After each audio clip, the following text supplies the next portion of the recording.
বাৰম্বাৰ পাই আহিছোঁ। ময়ে নহয়, আমাৰ যিকেইজন মোৰ সহকাৰী আছে, সহযোগী আছে, সেইসকলৰ একেটাই প্ৰশ্ন।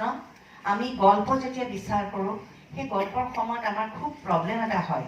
কি হয়, সকলো পাঠকে কয় ভাল লাগিছে, গল্পবিলাক ভাল লাগিছে, কিন্তু কিয় গল্পবিলাক কাইলৈলৈকে মনত ৰাখিব নোৱাৰোঁ? এইটো এটা বৰ ডাঙৰ প্ৰশ্ন। আমাক কিয় ৰাতিটো আগৰ গল্প কিছুমানে ৰাতি আমাক শুবলৈ নিদিছিলে, পঢ়াৰ পিছত আমাক শুবলৈ নিদিয়ে ৰাতি, দুদিন তিনিদিনলৈ সেইবোৰ কথা মনত পৰি থাকে। কেতিয়াবা এনেকুৱা হয়, এটা গল্প হয়তো অলপ দিনৰ পিছত আকৌ পঢ়িলোঁ সেইটোকে, একেটা গল্পকে, মানে এটা অস্থিৰতাৰ সৃষ্টি কৰি দিছিলে। আজিকালি কিয় আমি এইটো নাপাওঁ? সেই কথা ক'বলৈ গৈ কিছু সংখ্যক নতুন লেখক লেখিকা এনেকুৱা কথাও আমি কৈছোঁ যে পৰীক্ষা নিৰীক্ষা তেওঁলোকে কৰিবলৈ গৈছে। হয়, বহু লেখকে কিন্তু অন্য কিছুমান গল্পকাৰক অনুকৰণ, যিটো আমি কথা পাতি আছোঁ, ভুলকৈ মানে অনুকৰণ কৰা দেই, ভুলকৈ অনুসৰণ কৰিবলৈ গৈ তেওঁলোকে প্ৰথমতে গল্পটোৰ এটা ফ্ৰেম কৰি লয়, ফৰ্ম এটা কৰি লয়, আৰু তাৰ ভিতৰত সোমাই গল্পটো লিখিবলৈ আৰম্ভ কৰে, সাজি যায় বস্তুটো, কৰি যায়, মানে ভাবি লয় যে মই এইটো এটা নতুন টেকনিকত লিখিছোঁ। কিন্তু যেতিয়া মূৰত প্ৰথম টেকনিক আহে, তাৰ পাছতহে গল্প আহে, তেতিয়া কিন্তু সেই গল্পই পাঠকৰ হৃদয় বা মগজু চুব নোৱাৰে। তেতিয়া ক'ৰবাত নহয় ক'ৰবাত এটা লিংক হেৰাই যায়।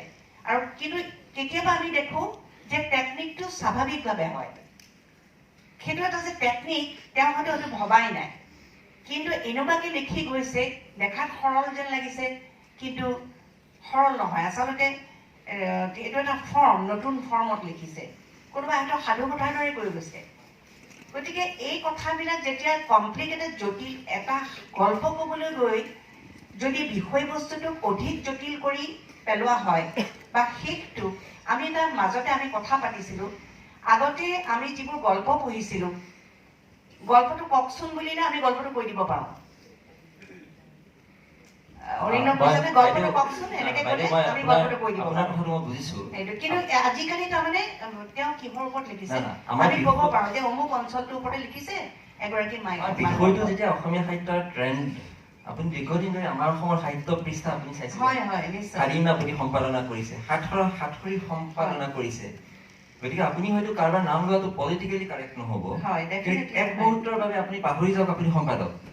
আপুনি এই সুদীৰ্ঘ বছৰত আপুনি কাৰ এটাও গল্প আপোনাৰ মন টাচ কৰা নাই? মোৰ তেনেকুৱা কেইজনমান গল্পকাৰ নাম মোৰ প্ৰাৰ্থনা শইকীয়াই গল্পই টাচ কৰিছে, গীতালি বৰাই টাচ কৰিছে, কিন্তু সকলো গল্প কৰা নাই। আৰু আটাইতকৈ ডাঙৰ কথাটো হৈছে যে গল্পকাৰসকলে এটা এটা ভাল গল্প লিখিলে, লেখাৰ পিছত তেওঁলোকে যেন লিখিবলৈ পাহৰি গ'ল, তেওঁলোকে মানে লেখাৰ কোনো ধৰণৰ কুচকাৱাজ নকৰা হৈ গ'ল, বা হঠাৎ আৰু এটা লিখি দিলে যিটো লেখা তেওঁৰ পৰা এক্সপেক্টে কৰা নাছিলোঁ, এনেকুৱা এটা গল্প লিখি দিলে। আচলতে কিবা এটা লিখিবলৈ তাগিদাত আমি ক'লোঁ, এটা গল্প দিয়াচোন বুলি ক'লোঁ, অমুক মাহৰ কাৰণে লাগে, সেই মাহটোৰ কাৰণে লৰালৰিকৈ লিখি পঠিয়াই দিলে, কিন্তু সেই গল্পটো আমাক নুচুলে একেবাৰে। সম্পাদক কম দায়ী নহয়, হয়তো আমাৰ সম্পাদকো দায়ী, আমি তাগিদা দিওঁ, তাগিদাৰ ফলত খুব বেয়া লেখাও আহে আমালৈ, আৰু তাগিদা দিব নালাগে। কিন্তু আকৌ পাঠক মানে লেখকে কয় আমাৰ যদি তাগিদা নাথাকে আমাৰ লিখা নহয়। এতিয়া কণী আগত নে কুকুৰা আগত, তেনেকুৱা কথা এটা হয়। বেছিভাগ লেখক লেখিকাই আমাক এইটো কয় যে আমাক এটা তাগিদা দিব লাগে, তাগিদা দিলেহে আমাৰ লেখা হয়। কিন্তু মই ভাবোঁ এইটো কথা নহয়। আমাৰ ইমান সম্ভাৱনাপূৰ্ণ গল্পকাৰ আছে, কিন্তু মই ভাবোঁ তেওঁলোকে গল্প পঢ়ক, আনৰ গল্প পঢ়ক, কিন্তু মই তেওঁৰ দৰে লিখিম বুলি যাতে কেতিয়াও নাভাবে। তেওঁৰ নিজস্ব পৰিকাঠামোৰ ভিতৰত নিজৰ উপলব্ধিৰে, নিজৰ চেতনাৰে অতি স্বাভাৱিকভাৱে, ভেৰি নেচাৰেলি, অতি স্বাভাৱিকভাৱে তেওঁ গল্প যেনেকৈ তেওঁ বিচাৰিছে তেনেকৈ লিখক। আৰু সেই স্বাধীনতাটোৰে যেতিয়া লিখিব, তেওঁ যেতিয়া মূৰত কেতিয়াও এটা ফৰ্ম নাথাকিব, তেওঁ কেতিয়াও শেষটো কি কৰিম সেই কথাটো আগতে নাভাবিব, ৱেৰ টু ষ্টপ, আচলতে সেইটো বৰ ইম্পৰ্টেণ্ট, শেষটো মই ক'ত কৰিম সেই কথাটো কিন্তু আগতে যদি ভাবে তেতিয়াহ'লে কিন্তু সেই গল্পটোৱে ক'ৰবাত নহয় ক'ৰবাত এটা মই নিজে নাজানো, মই নিজে কিন্তু উপন্যাস লিখোঁতে বা গল্প লিখোঁতে শেষ কেনেকৈ কৰিম নাজানো, কিন্তু সেইটো এটা ইনটিউশ্যন, সেইটো এটা ভিতৰত কয় যে মই ইয়াতে বধ কৰাটো উচিত।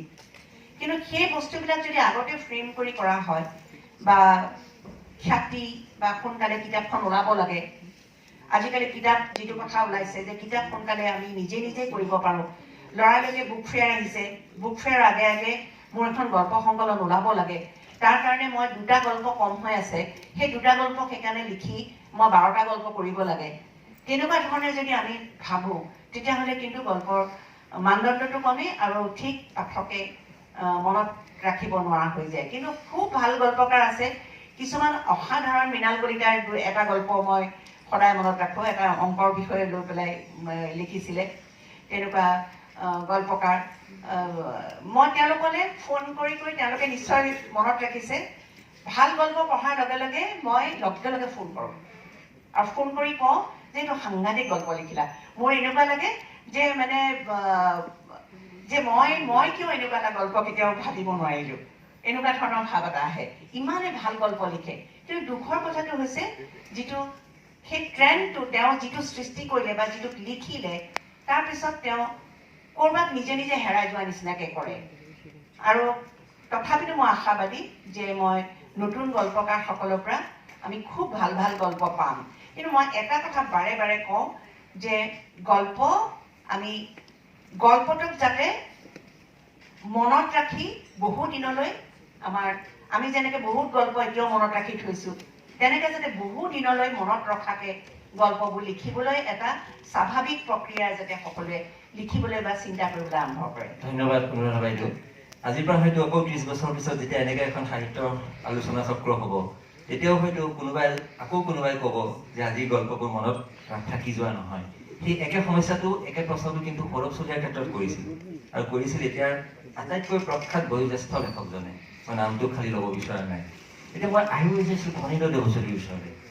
মই তেখেতক সুধিব বিচাৰিছোঁ যে এই যে লেটিন আমেৰিকান সাহিত্যৰ লগত লেটিন আমেৰিকাৰ যিটো ছ'চিয়েল যিটো সমাজ বাস্তৱ আমাৰ সাংঘাতিক মিল, গল্পত আমাৰ সেই সমস্যাবোৰ আহিছে, উপন্যাসত আহিছেনে, বা সেই সমস্যাসমূহ নহাৰ বাবে আমাৰ সাহিত্য মানে আমাৰ বাবে আৰু তেজ মঙহৰ সম্পদ হৈ ৰোৱা নাই নেকি?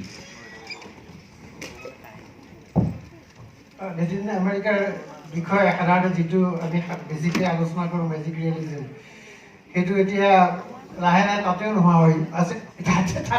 হৈছে। আমি ইয়াত কথা পাতিবলৈ এতিয়া আৰম্ভ কৰিছোঁ। অসমত খুব জনপ্ৰিয় হিচাপে যে মেজিক ৰিয়েলিজমৰ সদায় সকলোৱে ক'বলৈ আৰম্ভ কৰে লেটিন আমেৰিকাৰ, আৰু সদ্যহতে মেজিক ৰিয়েলিজম লেটিন আমেৰিকাৰ পৰা আউট হৈ গৈছে, গতিকে তাতে এটা পৰিৱৰ্তন ইতিমধ্যে আৰম্ভ হৈ গৈছে। এই যিটো আমি ট্ৰেণ্ডৰ বা উপন্যাসৰ কথা কৈ আছোঁ, মোৰ 2টা ধাৰণা হয়। এটা কথা হ'ল যে আমি আগতে যেতিয়া উপন্যাস বা যিকোনো এটা সৃজনীল সাহিত্য লিখিছিলোঁ মানুহৰ বা লিখিছিলে, তেতিয়া 2টা কথা আছিলে। এটা আছিলে অভিজ্ঞতা আৰু কল্পনা। সেই 2টাৰ ওপৰত বেছ কৰি 2টাৰ কম্বিনেশ্যনত আচলতে বস্তুবিলাক সৃষ্টি হৈছে। আৰু অভিজ্ঞতা সাধাৰণতে কি হৈছিল, অভিজ্ঞতা থাকিলে মানুহৰ নিজৰ হৃদয়ৰ কথা আহি যায়, নিজৰ নিমজ্জিত হৈ যোৱাৰ কথা মানসিকভাৱে হৈ যায়, ইনভলভমেণ্ট এটা আহি যায় তাতে। তাৰ মাজত এটা হৃদয়ৰ এটা স্পৰ্শ কৰা এটা শক্তি অট'মেটিকেলি তেনেকুৱা সৃষ্টিৰ মাজত থাকে। এতিয়া অভিজ্ঞতা আৰু কল্পনা 2টা মিহলি হৈ থাকে। কিন্তু এতিয়াৰ যিটো সৃজনীল সৃষ্টি, এইটো কিন্তু অভিজ্ঞতা আৰু কল্পনা হৈয়ে থকা নাই। আজি অভিজ্ঞতা আৰু কল্পনাই হৈ থকা নাই, তাৰ লগত অধ্যয়ন যোগ হৈছে, তাৰ লগত হয়তো ফিল্ড ষ্টাডি আহিছে, কোনোবা হয়তো এটা বিষয় এটা লৈছে, উপন্যাসৰ কাৰণে বিষয়টো লৈছে, হয়তো নিজৰ সেইটো পচন্দৰ বিষয় নহ'বও পাৰে, তাৰ লগত কোনো হৃদয়ৰ সম্পৰ্ক নাথাকিবও পাৰে। ঠিক তেনেকুৱা ধৰণৰ বস্তুবিলাক যে আহিছে, আমি হৃদয়ৰ পৰা লাহে লাহে বস্তুখিনি আমি আঁতৰি গৈ আছোঁ তাতে। আৰু শেষত গৈ এনেকুৱা হৈছে আমি খুব বেছি তথ্য পাইছোঁ তাতে, ইনফৰ্মেশ্যন হয়তো কাৰেক্টলি পাইছোঁ, ফিল্ড ষ্টাডিৰ পৰা হয়তো ঠাইখনৰ বা যিটো তাতে জীৱনধাৰা আছে তাৰ বৰ্ণনাও সকলোখিনি পাইছোঁ, কিন্তু কিবা এটা আমি পোৱা নাই। সেই উপন্যাসখনে কিন্তু তেতিয়া স্পৰ্শ কৰিব নোৱাৰে। এইখিনি সম্পৰ্ক মানে অৰাণ বামুকে এটা খুব ধুনীয়া কথা কৈছিলে যে আজিৰ যিখিনি উপন্যাসৰ ট্ৰেণ্ড, যে সকলো থাকিও কিয় এটা নাই। তেওঁ এখন অৰণ্যৰ কথা কৈছিলে যে আমি যেতিয়া এটা অৰণ্যৰ ভিতৰত প্ৰৱেশ কৰোঁ, উপন্যাসখন যেন অৰণ্যৰ ভিতৰত প্ৰৱেশ কৰাৰ নিচিনা, তাতেতো বহুত গছ গছনি আছে, জীৱ জন্তু আছে, লুংলুঙীয়া ৰাস্তা আছে। যেতিয়া আমি ফিল্ড ষ্টাডি কৰি এখন উপন্যাস লিখিম তেতিয়া সেই তাত কি কি জীৱ জন্তু আছিলে, কেনেকুৱানো তাত গছ গছনি আছিলে, কেনেকুৱা জীৱ জন্তু আছিলে, আৰু বাহিৰ হৈ কেনেকৈ বাহিৰ হৈ যাম, সেই সকলোখিনি বস্তু পুংখানুপুংখৰূপে আজিৰ এজন উপন্যাসিকে